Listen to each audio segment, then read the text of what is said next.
All right. Welcome, everybody. I know we've still got folks filtering in, but we'll go ahead and get started. Hello, my name is Chandra Shih. I am a partner here at Lowenstein Sandler in our Emerging Companies and Venture Capital Group. Um, I am joined here today by a few of my friends who we work with all the time across all of our offices here at Lowenstein. We've got Meredith Beuchaw and Alyssa Frederick, partners in our Emerging Companies Venture Capital Group, who co-lead these Women in VC sessions with me.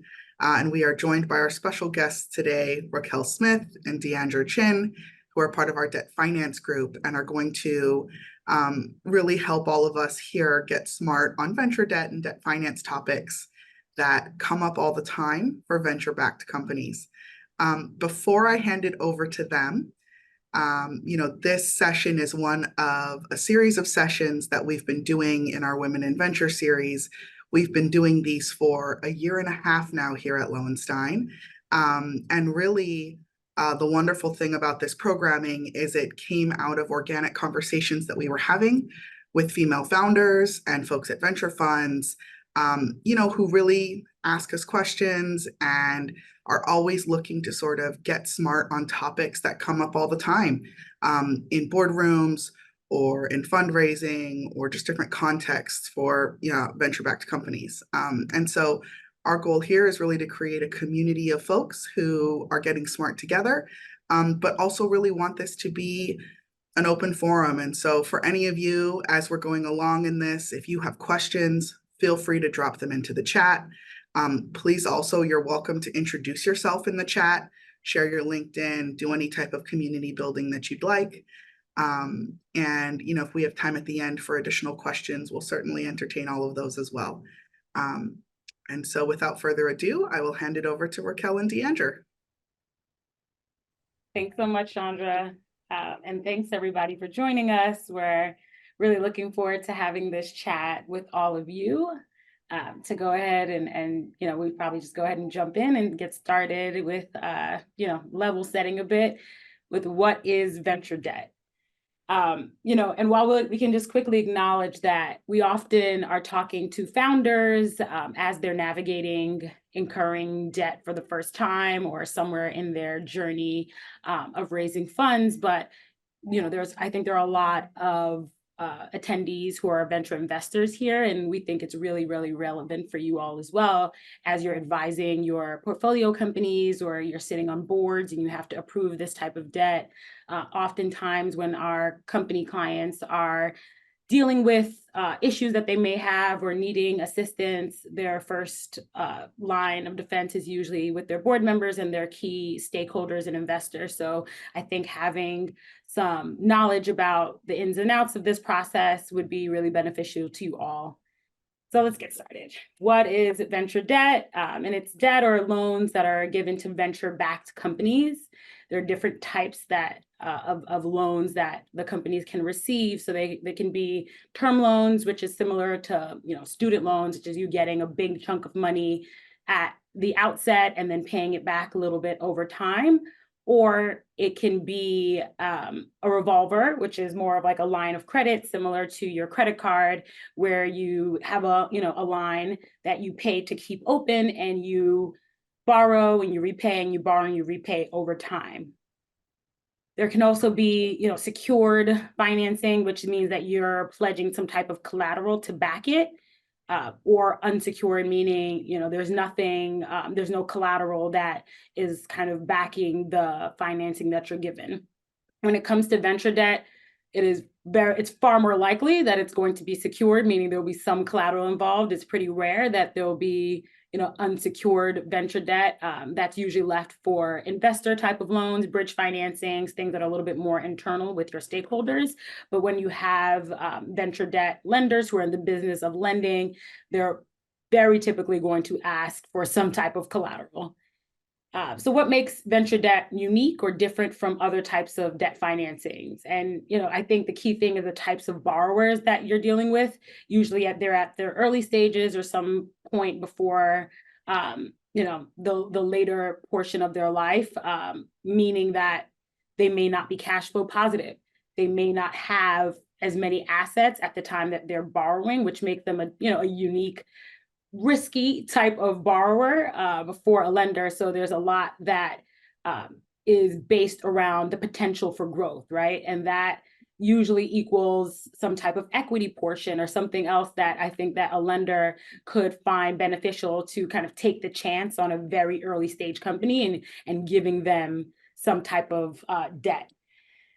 It's there's a big focus on previous equity rounds or future equity rounds and how that relates to the debt portion. So, I think for lenders, they like to see that you have investors that were interested in financing you at some point in the past, or, they'll make, you can unlock, this amount of money.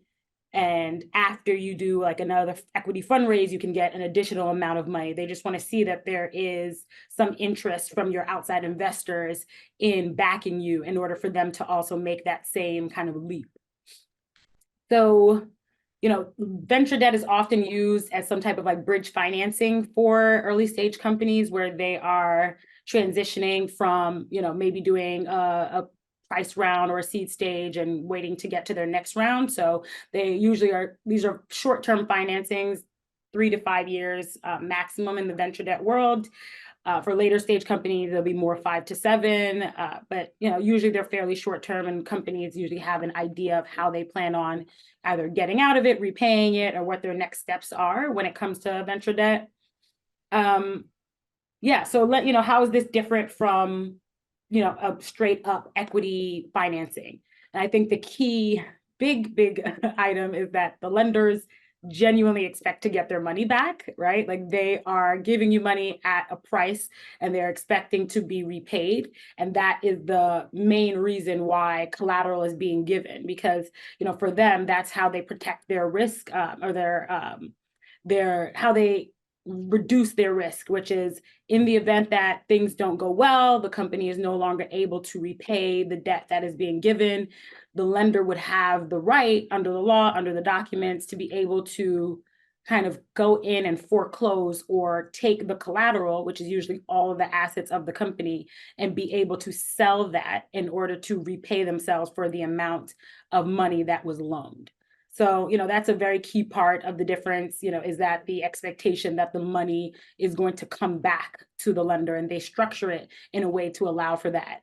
There's also a lot less flexibility on the debt side than there would be on the equity side. We'll get into that a little later, but there are a lot of restrictions around the things that the company is able to do operationally after closing and until all of the money is repaid. Lenders like to have a lot of control over companies, especially at the early stages. Once you get to more late stage companies, if you get to an IPO, you'll have a lot more options and be able to be a little bit more flexible in terms of the things that you're delivering and required to do and the things that you'll need to get consent for. But at the early stages, especially with venture debt, there are a lot of restrictions. So yeah, I'll turn it over to Deangeor. Well, we can go to the next slide, where we can talk a little bit about who are the parties. So in venture debt, the parties to the debt or the loan agreement are called loan parties, and that usually includes your borrower, so the entity borrowing the debt. There can be multiple, and guarantors. Something that's important to note is that the baseline understanding is that both the borrower and all of their subsidiaries will be parties to the loan. So they will be loan parties. They will be subject to the rules and the restrictions of the loan document. And this includes all subsidiaries. So I know oftentimes there are entities that have maybe subsidiaries that are in foreign locations or subsidiaries that are used only for a specific part of the business. And, a lot of times you get down the line and the question is, wait, why do we care about this entity? Lenders care about all of them. They want all of the assets of each of your entities. And in certain cases, this can be negotiated out, but the standard is to have the borrower and all subsidiaries be parties to the loan, be subject to the rules and restrictions, and pledge all of their assets in support of the entity. That being said, how this is structured often is less important. So there are some venture debt loans that have multiple borrowers. So all of the entities in the family are borrowers. In some cases, there's a preference to have one borrower and the other entities be supporting guarantors of that debt. But it's important to note that each of those entities do pledge their assets and they are subject to the restrictions. We can talk a little bit about the negotiated exclusions because there are certain instances where you can have entities excluded from the restrictions in the loan document. It's important to note that these are negotiated. They will not be, oftentimes they're not offered up to you. Oftentimes these are things that you need to ask for and you need to explain why they're needed, why you would like this entity excluded. So one example are certain foreign subsidiaries. There can be tax consequences associated with a foreign entity guaranteeing domestic debt. Without getting, I'm not a tax lawyer, so without getting too far into that if there are foreign entities, we usually try to exclude them. The hope is to not have to go down the road of doing all of the tax analysis. But if you raise it with your lender, a lot of times they can get comfortable with either excluding the foreign entities as guarantors or obligors, or they can reduce the amount of the foreign entities' shares that are pledged in support of the loan. So that's something that should definitely be discussed if there are foreign entities in your loan family. There's also immaterial subsidiaries. Sometimes you can get subsidiaries that aren't that don't contribute a large amount of revenue or support to the consolidated family excluded, but this often needs to be in connection with another reason.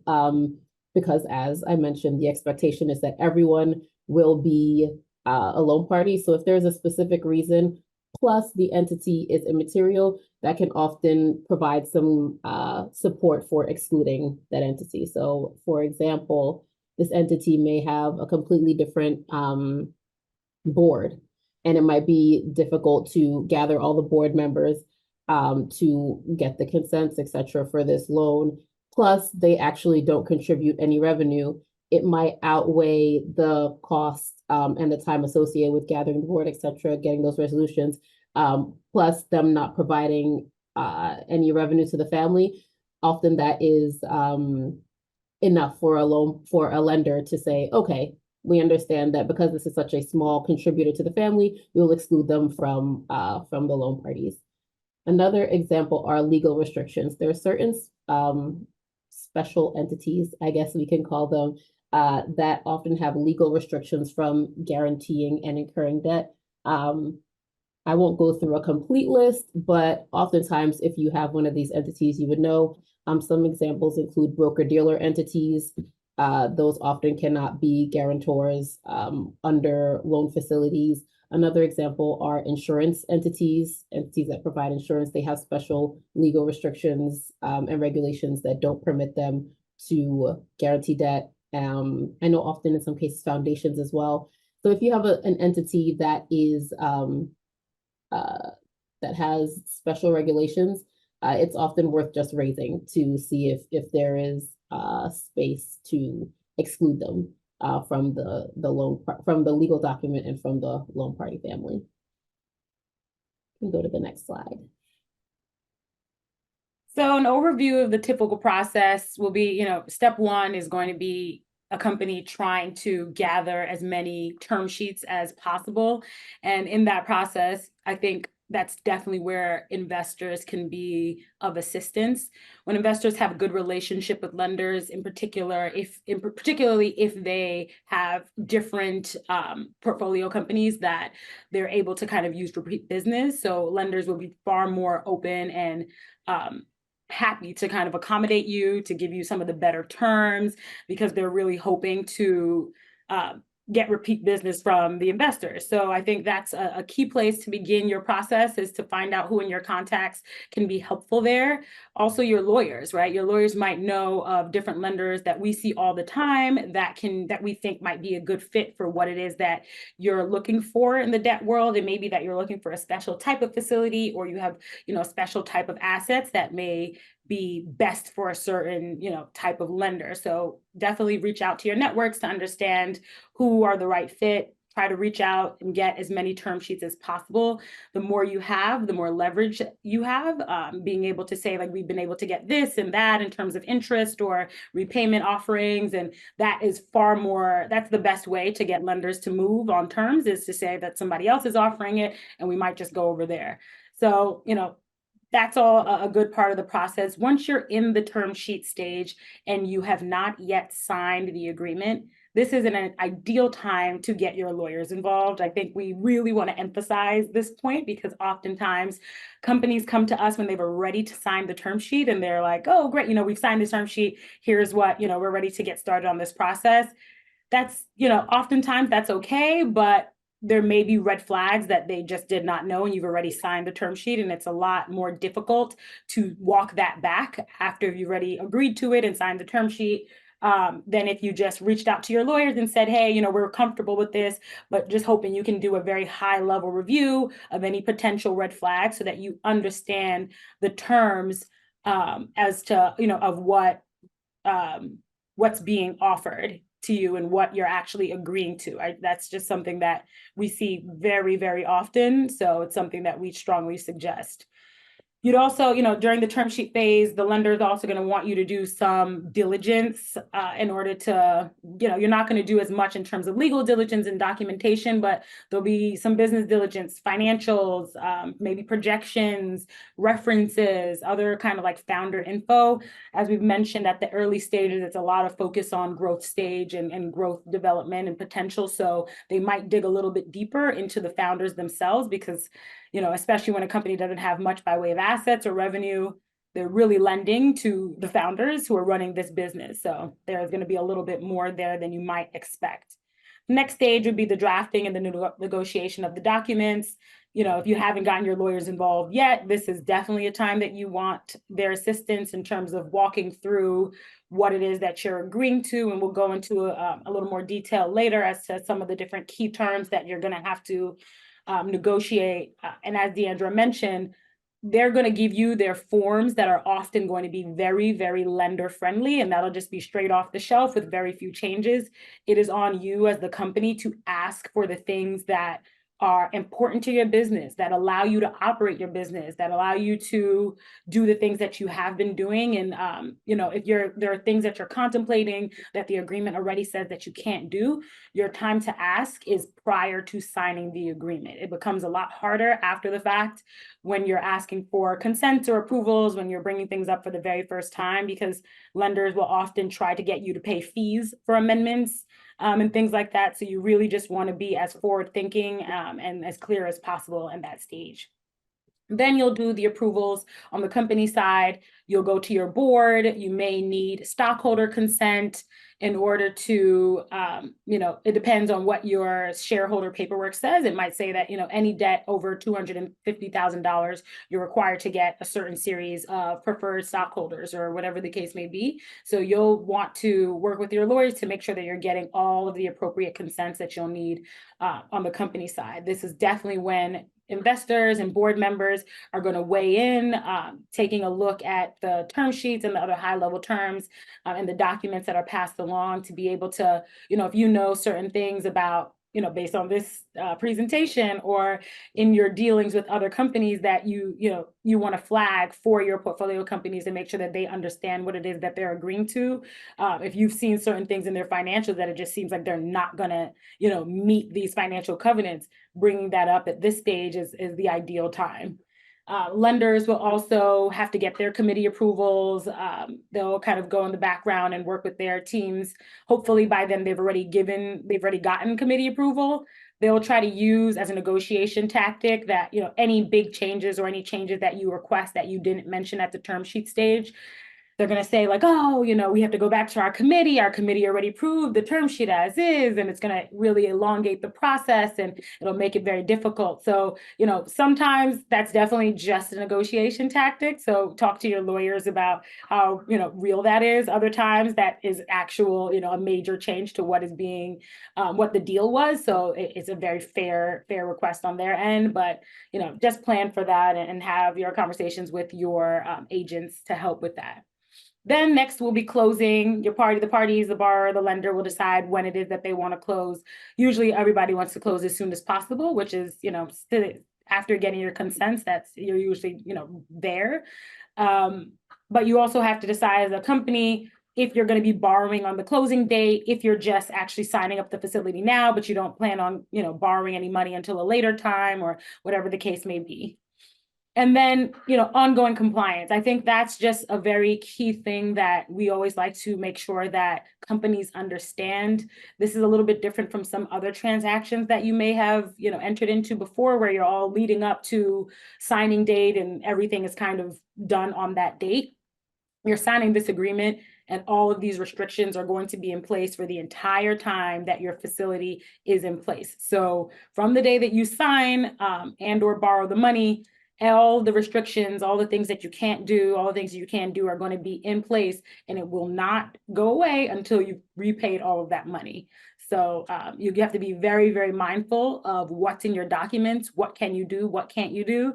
A big part of our job on a day-to-day is, having companies reach out to us saying, under our documents, can I do this? Can I do that? We want to do this. Is there a way to structure it to either, we may not need lender consent or, avoid having to pay any additional fees that might be requested. Right, next slide. So before I jump in, we did get 2 or so questions in the chat that I'll just address briefly. We won't be touching on specific lenders, but we can always, happy to speak with any attendees one-on-one who would like to hear more about the specific lenders in the market and what we see. Market terms, we're going to touch base on that now, just providing a brief summary of the terms that you can expect in your term sheet. Personal guarantees. Can you talk about personal guarantees a bit? How common is it for founders to be required to put their personal assets as collateral? I will say that that is not very typical. We have seen them in rare circumstances, so it's not absolutely unheard of, but typically in venture debt, it's all assets of the entity of the company, not necessarily personal assets of the founders or any board members. So definitely get your lawyers involved if that's a request and try to understand better why that's needed for the loan. That'll be my. And on those 2 questions, I would just say, there's a chart that's around that we can also, when we share the deck, we can include that. It may not be completely up to date, but it's a fairly good chart in terms of the type of facility, the stage of the company, whether it's like early, like pre-seed or a late stage company, and the types of facility that you're looking for, and the different lenders that are in each of those buckets. That can be pretty helpful. So we can share that as well. And if there are particular lenders in this space that ask for personal guarantees as like a starting measure, like they include in their term sheets. Always push back on that as hard as you possibly can. It's very unusual. So yeah, as Deangeor said, definitely talk to your lawyers about that, but there really shouldn't be personal guarantees in venture debt. There's a lot that comes with that. So you would want to talk to your team about that before agreeing to anything in that vein. And I can kick it over to Chandra. Yeah, I was just going to add 2 more things on the personal guarantees. So I do think that we see that asked for at the early stages the most. And I think part of your calculus when deciding whether or not to take venture debt is to think, is this the right time or the right method of money for us to be considering right now? Where it really becomes instrumental to have pushed back in the way that Raquel and Deangeor are recommending is if the company doesn't perform, right? The company doesn't do well, or you're trying to exit earlier than you anticipated, having that real debt be there and having you personally guarantee it can just be a really big barrier to getting creative exits worked out, if you don't otherwise have that. The other place we often see personal guarantees, which is outside of the confines of this discussion, but lease agreements, lenders often will want personal guarantees, and we also recommend that you push hard to just not have those on, or if you have personally guaranteed something, trying to get out of it as soon as you can, once the company's business can support getting out of it. Those are just two big takeaways. Thanks, Chandra. So I'll walk through briefly the key terms that you should expect to see in your term sheets. The first one would be the loan amount and the type. So Raquel went over this briefly, but there are different types of loans. You can have a revolver, which is kind of like a credit card. You can borrow money and repay it over and over again throughout the life of the loan. Another option is a term loan where you get a lump sum and you're required to repay it at a certain date. You may be required to pay interest at certain intervals, or amortize, so interest and principal at certain intervals. But in that scenario, you cannot draw anymore. You cannot get any more funding. You're funded once and you repay it over time. The next option is delayed draw term loans. So these are term loans that you receive and you can request new ones. It's not a revolver because you can't request funding continuously. With delayed draw term loans, there's often certain requirements or conditions that must be met in order for you to receive additional funding. So it's important to note in your term sheet exactly what type of funding you're going to be receiving and when you're going to be receiving it. So the funding date, that speaks to exactly when those funds are intended to hit your account. A lot of times that will be at closing. So Raquel walked through the process a bit. At the closing time is often when you will receive your initial funding. And sometimes you can have later funding. So if you have a term loan, you receive funding at the closing date. And if there's a delayed draw component, then further on, you can also request further delayed draw term loans that the company will then receive additional funding for. You should note that on your funding dates, there are conditions that must be met. When you close, those conditions will be in your loan agreement, and we'll touch on this a bit when we discuss the definitive documentation. But there are certain conditions that must be met often at each funding. So there are closing conditions when you close, but also at each delayed draw, you'll have to meet certain conditions. So it's important to note those conditions that you'll be required to meet and ensure that in the future, not just right now, not just when you're closing, but in the future, you can also meet these conditions so that you can receive the funds that you expect to at that time. We can touch base on milestones. So this is very common in venture debt. Oftentimes lenders will fund an initial amount and they will reserve additional funds that can be released subject to the company meeting certain performance milestones. Sometimes that can be, hitting annual recurring revenue targets, or holding a certain amount of liquidity for an extended period of time. These milestones give the company the opportunity to, obtain more funding, which is great. One thing that we often see in term sheets is that the definitions or the meanings for the milestones are not as clear or concise as they should be.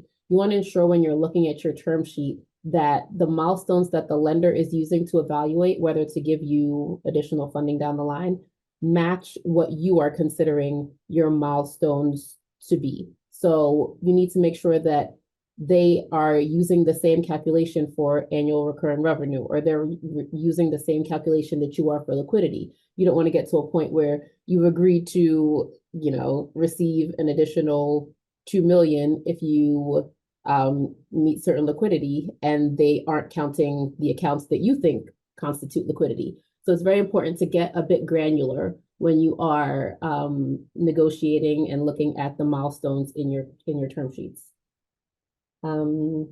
We just received a question about like what we're seeing on the low end of milestone targets. And unfortunately, you're not going to be able to see consistent numbers on this because it's definitely going to be a case by case basis. It depends on the size of the facility, the size of the company, the type of facility. Oftentimes it'll be, I think the key milestones that we often see are revenue measures, and that will definitely depend on what the revenue of the company is today and what the lender would like to see based on projections, whatever projections the company has given them. When you've actually met those targets, that's when you can unlock a second part or a different tranche of the facility. And also, I think another milestone that we tend to see is with respect to equity finance raising. So, if you say that your next round is going to be Series B and you're expecting 10 million, they're going to say, sure, all right, so we'll give you your next 5 million of this once you've raised the 10 million of your equity financing. So there's definitely not going to be a one size fits all in terms of the targets and the numbers, but it'll definitely fit to based on what the facility is and the size. Should also note with the milestone discussion and negotiation, it is important to understand who determines the milestone. So we try as lawyers, when we review these, to avoid lender sole discretion language, because someone has to make the determination, did you meet it or not? And oftentimes the lender wants to be able to make that decision on their own. We usually try to push back so that those discussions happen in concert with the company, rather than allowing the lender sole discretion in making that determination. So we can move on to collateral. As Raquel mentioned, most venture debt is secured. It is secured by typically all assets of the company. That means all accounts, all physical assets, all inventory. Any assets that you can think of the company are typically included. There are you often can negotiate certain exclusions. Some examples of that being if the company has real property or mortgages, a lot of times you can have certain thresholds whereby you won't have to do the whole mortgage documentation, because that can often be costly and take a lot of time. Sometimes you can exclude certain types of intellectual property, whether that be foreign intellectual property, etc. But the standard or the base is an all assets pledge. And if you want exclusions from that, if you want to not pledge things, you'll definitely need to speak up and have those conversations with the lender. Okay, we can move forward to interest. So it's important to understand what your interest is. Of course, there should be, an interest rate there, but also when you're paying interest. Is this going to be quarterly, monthly? It's important to kind of like map out when those cash outlays will happen to the company so that you can ensure that you'll remain in compliance going forward.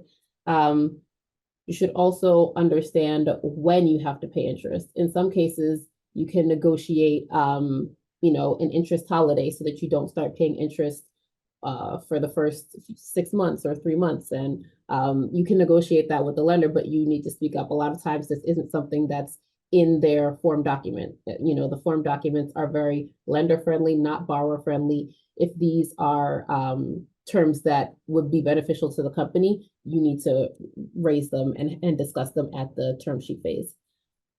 Okay, we can move on to fees. So how much and when are they paid? Typically, there are closing fees that the lender will take for doing the transaction. Oftentimes, if you have a loan type that supports additional drawings or additional funding, whether that be upon a milestone or a delayed draw funding, they will take a fee in those instances as well. So be prepared to discuss and negotiate what those fees will be. A lot of times they are a percentage of the amount funded. You should definitely speak with your attorney about whether the amount requested at that time is reasonable or is something that they typically see. This won't be in your term sheet, but you should also think about fees upon amendments. A lot of times when you request an amendment or a waiver from a lender, they will charge a fee. So in instances where companies or borrowers want to often kick the can down the line, so there's something that they're interested in or there's something that the company is planning on doing, it doesn't quite fit into the terms or the documentation as discussed with the lender, but they say, oh, it's okay. When it happens next year, we'll just come to the lender for a waiver. We'll just come to them for an amendment. You should note that that will often include a fee. So it's important to weigh whether it's better to handle it now so that it's built into the document and you can take those actions without any further lender consent, or whether you want to address that later down the line, which might have a cost. Okay, we can touch briefly on mandatory prepayments. So these are occurrences where you are required to prepay the loan outside of the standard interest and principal payments that are in your document. So whether they be monthly or quarterly, or if your loan has an amortization schedule, those are your scheduled payments. There are certain instances where the lender will demand that you prepay the loan. Some examples of those would be if you incur other debt that is not permitted under your agreement. In that scenario, the lender will require you to prepay their loan with the proceeds of that other debt. The thought there being they don't want any other debt outstanding. If you are taking out other debt and you owe someone else, then you should be paying them down. Another example would be receipt of insurance proceeds in connection with casualty events. A lot of times your attorneys will try to negotiate the right to reinvest those amounts, any amounts received from insurance for some sort of event. A lot of times you can negotiate a certain time period to take those insurance proceeds and reinvest them in the business. So if let's say a fire at a warehouse burned down your inventory and you get insurance proceeds, a lot of times you can use that money to replenish that inventory supply, but there will be a time frame that you can use it, and if not used, you will need to use those insurance proceeds to pay down the loan. The thought there is that the inventory that was used as collateral in support of the loan is now gone. So any proceeds that you receive in respect of that collateral should be provided to the lender. Cash management. So this is I think this is a term that is less understood often by new companies. This refers to where the company keeps its cash. Often there are bank accounts, payroll accounts, etc., that the company has. And it is the expectation for most lenders, when they are banks, that you will keep all your cash. If they are giving you a loan, a venture debt loan, that you will keep your cash in their accounts. For many reasons, one of which is building a relationship, as well as incurring any fees from those cash managements, any deposit accounts, etc., and also control over your accounts for security purposes. There is often a time frame provided. If you don't already have your cash at this lender, there's often a time frame provided for you to transfer your accounts to that lender. So this doesn't necessarily hold up closing, but sometimes they'll provide a 30 or 60-day window post-closing to give you time to transfer your accounts. It's important that you look at what that number, that time frame is. I know for some companies that have that receive cash directly from customers, it could be difficult transferring, and it might take longer to transfer your accounts to a new lender. You want to make sure that you're still going to be receiving the appropriate cash from your customers and that it's going to the right accounts. So it's important to think about whether the time frame that the bank provides is reasonable and whether you need to request more time to kind of get your accounts in line at their bank. I should also note that post the SVB era, there is also a bit more flexibility in how much cash needs to be held at the bank. Prior, it used to be all cash, 100%, all accounts except certain negotiated excluded accounts need to be held with your lender. But there is a bit more flexibility now in light of the changes to the market. And so that's something that if you don't want to hold all your cash with the bank, or for certain reasons, whether it be diversification or any other reason, those are things that can be brought up and can be negotiated, whereas previously you were less likely to have that option. Financial covenants. So financial covenants are covenants related to the business performance that the lenders monitor on an ongoing basis. This is the key place where companies turn around and have to ask for waivers or consents, and of course pay the relevant fee, but essentially ask the bank to pardon or waive a breach. Some examples of financial covenants are liquidity covenants, debt ratio covenants. It's important that these covenants are modeled going forward so that you have a sense of whether you can meet them. You don't want to get in a situation where you agree to a financial covenant at this time, but you realize that it wasn't modeled correctly. So in 3 months, you're breaching it. You actually don't have the liquidity that you intended. As Raquel mentioned, these are ongoing covenants. So this isn't just needed for at closing. It's something that you're required to continually monitor and continually meet throughout the life of the loan. And it's important to understand, as with your milestones, exactly what the calculation that the lender is using to determine these financial covenants. It's important to ensure that you're both on the same page. In many cases, you can actually model, what you intend for your covenants to pick up and provide that to the lender so that you can both walk through it and understand, okay, this is what we typically provide, and this is how we at the company determine liquidity, leverage, etc., and have the bank sign off on that or the lender sign off on that so that you know for sure that you're on the same page and that your model will essentially check out for the purposes of calculating their financial covenants.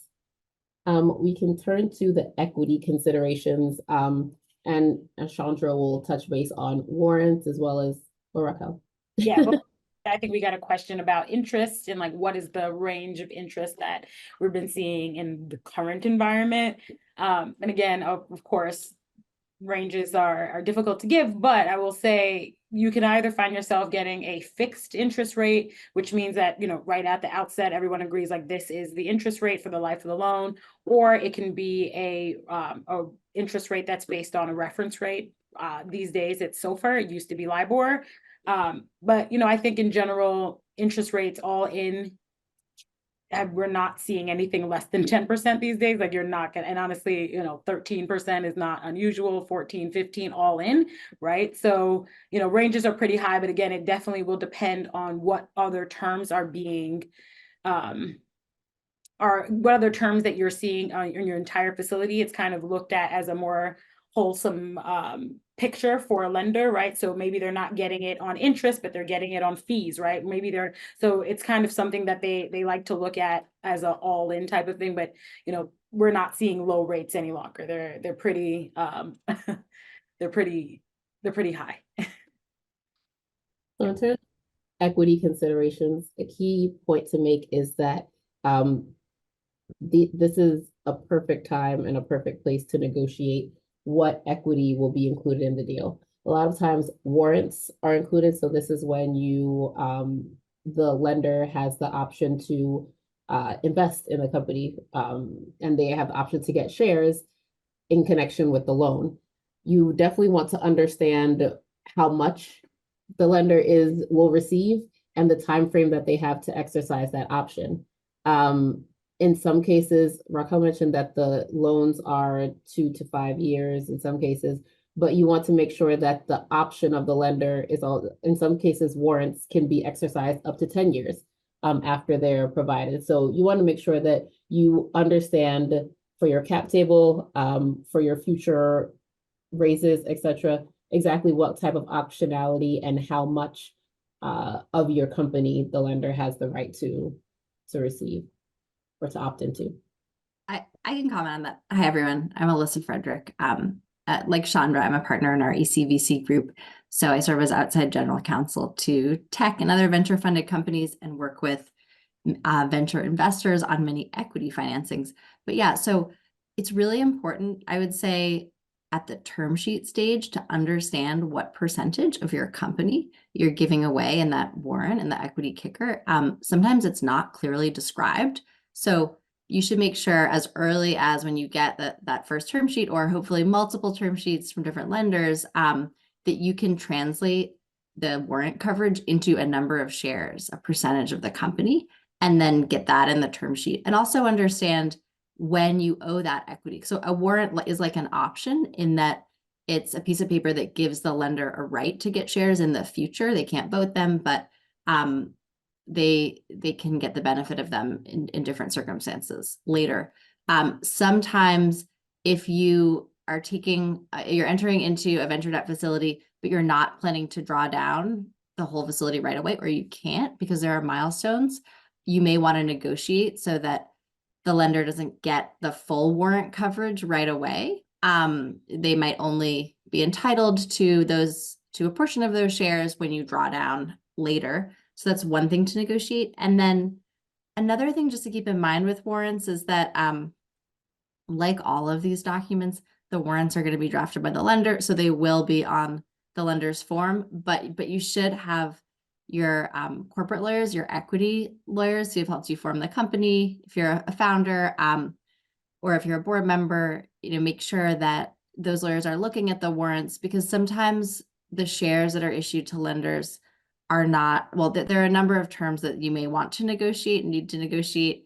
But also you want to make sure that the right group of stockholders and directors are approving warrants, because there can be special consent rights in your charter over those. And also those shares might not automatically have certain restrictions that you want to be on all of your shares of common stock that the company issues, like a post-IPO lockup, a right of first refusal. So you'll want the company's corporate counsel to take a look at those. I think the other thing to keep in mind when lenders are, loaning you these terms, they are expecting this sort of equity sweetener. It's part of the reason why they're willing to give loans to some of these more speculative companies that aren't otherwise good lending targets for them.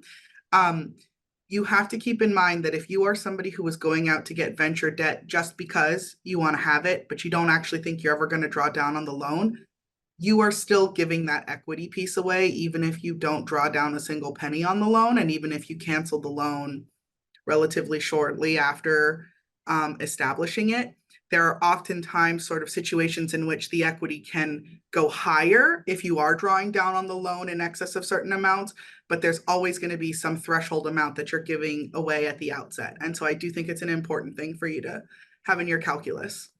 Absolutely. And one other thing just to keep in mind is how convertible notes that a company might issue interact with venture debt. So convertible notes are bridges to equity, right?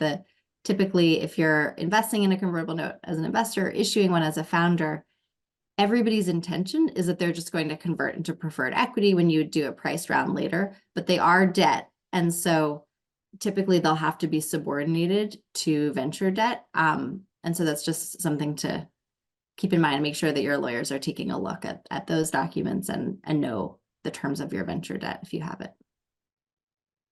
Yeah, and I just flag along the similar lines, but I think a key thing is when you get term sheets, oftentimes the amount of they're going to have it drafted as if you're issuing the full amount of the warrant at the outset. But even if you don't have access to the entire amount of the facility, right? So if you have milestones in order to unlock half the amount of the facility, those are key things that you want to negotiate, right? Because you can have it be pro rata, meaning if you only get half the money up front and you get half the money later once you hit certain milestones, then perhaps you can negotiate that you only issue half the amount of warrant that is agreed now, and then later you issue another warrant at the time that you unlock or draw down on the second part of the facility. So you just want to be very mindful of the particulars and how things are drafted in the term sheet, because again, as we mentioned, it's a lot harder after you've signed the term sheet to negotiate some of these points. Yeah, so I think the only other kind of key equity consideration that often comes up with venture debt is just this lender's right to invest. And some lenders, I think this is more typical for some specific lenders where they like to they have the right to invest in a certain amount or a certain proportion of your next, price round. you try to make these terms as tight as possible. In particular, it might make sense to have it be a dollar amount versus a percentage of your round so that you can save as much room for your other investors that you want to, and, work and negotiate with your lenders, but just have kind of like a pegged amount that is, that they're kind of already signed up for. If it's at their option or it's something that they kind of have to invest in, that's something for you to consider and negotiate at the time. Okay, next slide. So key terms, I know we're coming up on time, so I'm just going to do some real highlights on some of the key terms that come up throughout the documentation. The first being use of proceeds, and that's just how you're allowed to use the funds. So, ideally, it just says general corporate purposes, but if there was some particular reason why the lender agreed to do this deal, maybe it's to finance building certain data centers or whatever the case may be, then it might be a little bit limited. But you want to be very, very clear about what it is that you're allowed to use the funds to do, because that might affect your business and why it is that you incurred this debt at all. Repayment, prepayment, there's going to be a section that gets into the real nitty-gritty as to when you have to repay, how often, how much, where, by when, right? Like maybe you have to give the payment by 10 a.m. Eastern in order for it to be considered received on the right day, and you don't have to pay any late fees.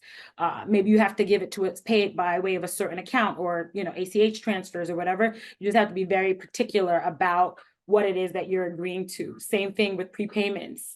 Perhaps you are allowed to make prepayments, but only if you pay a prepayment penalty or prepayment fee. These things, I think oftentimes companies are very comfortable, just like kind of like, oh, it's no big deal now because we don't intend to prepay it. So they're fine with agreeing to anything. And then, something comes up, or maybe they do a equity round that requires them to prepay their debt or whatever the case may be. You want to keep as much flexibility as possible for prepayments and pay as little as possible, even though, your lenders would definitely want to make any prepayment fees as high as possible. Representations and warranties. These are certifications that you're making at the closing that say that these are certain statements are true about your company. You want to pay very close attention to the statements that you're making, and if they're not true, or if there are certain tweaks that would make it true, you need to kind of speak up. The key part of this is disclosure from a lender's perspective. They just want to know, is this true? If it's not true, that's okay, but you just have to tell them what makes it not true. If you have to list it on a schedule or in some type of document, that's usually fine. You just have to be very, very forthcoming. You also have to be mindful that you are making these certifications at the original closing, but usually every time that you make an additional drawing, any time that you're delivering your financial statements, you're certifying that all these reps and warranties are still true. So you just really want to be mindful as to what you're agreeing to. Same with affirmative covenants. These are things that you have to do and deliver and handle during the life of the loan. So that's reporting requirements. What financial statements are you going to have to deliver? Annual financial statements are typical, perhaps quarterly, perhaps monthly in the venture debt world, but there might be other things like KPIs and other items that you're required to deliver monthly, weekly. You need to be very mindful as to what the capabilities of your business are, right? Do you have a team that's prepared and ready to be able to put together all these documents all the time? What you don't want to do is spend all of your time, or have members of your team spending a ton of time just preparing financials for your lender. That's just not operationally what you want to do. So you need to be pretty close and mindful of read those items pretty closely. Negative covenants, similarly, things that you can't do, right? So they're not going to want you to incur additional debt or make investments or do joint ventures or make, distributions and dividends to your shareholders. These are all, I think, one of the biggest places that that are negotiated in the documentation. So they'll say you cannot incur any additional debt other than, and then there'll be a list of items that you can, that you'll be able to do without asking for the permission. So you want to be very forward thinking again about what is your business, what are the things you need. This is the time to ask for it. The way to negotiate it by saying, oh, we need to be able to, we have credit cards with all of these different, whatever, and we have a balance, oftentimes a short-term balance, like being able to just say that up front, because that's considered debt. And telling that to your lender is usually fine. But again, you have to be forthcoming and kind of being disclosing as much of it as possible. Events of default. So this is another kind of key place where there'll be a pretty long list of, if you do these things, that will trigger either an immediate event of default, or there'll be like some type of short grace period that after, this thing has happened, and then after 10 days, 5 days, 30 days, then it triggers an event of default. Once there is an event of default as defined in the agreement, that's when the lender can take your collateral, can demand that all of the obligations be repaid. If you can't do that, then they can, take the collateral and sell the collateral in order to repay the obligations. These are just, the places that there are items that would be considered customary, right? Like payment default, meaning you're not making your payments of interest or principal like you should. And there will be other things that, might not be as common. So you want to work with your legal counsel on some of these items. I'd say change of control is probably a big place that this comes up, pretty often. You want to be very mindful, especially as investors. This is a key term that you want to be sure that you're paying attention to when you're approving these facilities, because you want to know, if you hold a certain percentage of the company today, how does a matter of potential change of control under your the debt agreement affect whether you're allowed to sell amounts that you currently own, right? So that's just something that you want to be very mindful of with the documentation. So yeah, I think our last slide is just current trends. And I think we're starting to mention a few things throughout the presentation, one just being post SVB. I think one of the key things that we can discuss offline if anyone is interested in chatting about it, but I think the key thing is that there are just a lot more players in the market now than there used to be. There have been a lot of big banks or smaller non-bank lenders that have decided to pivot to try to get into the venture debt sphere and world. Some of the big banks are opening like smaller arms that are just dedicated to venture debt and like bilateral small facilities. So that's been, I think, a big change. It's obviously a lot more expensive than it has been in past years to incur debt. Interest and fees have been sky high. But there's also more flexibility, just with these new lenders, and there's less of a rigid role. We mentioned throughout this presentation that you can negotiate in many instances, which I would say in prior years wasn't always the case. So this kind of like change the market has allowed for a bit more flexibility and asks in line with your business. Since there are more players, you have, more options and can use that leverage. In terms of relation to equity financings, a lot of times we've seen venture debt being used as a bridge to the next round. So short term, maybe even shorter than 2 years. And that has been a lot of the ways that companies are holding out or staying, retaining liquidity through that time. In terms of implications for M&A transactions, a lot of times it's important to think about your exit and how this debt that your company has will play out. What is needed? Will it need to, if there is an M&A, if you are being acquired, etc., what will happen at that time? Will the venture debt be paid off? Will it be transferred to the surviving company, which does not often happen? These are the types of things we're seeing in the questions that we're working through with our clients. I know we're at time. Yeah, I was gonna say thank you, Raquel and Deangeor, for sharing so much information. Clearly, lots more that we could all share on this topic. For any of you here who are interested in learning more or getting in touch, feel free to reach out to any of us. I'm certainly happy to share more one-on-one in terms of things that we see out there. And thank you to Deangeor and Raquel for getting us all smarter on this topic. Thanks everyone. Have a good one. Have a good one.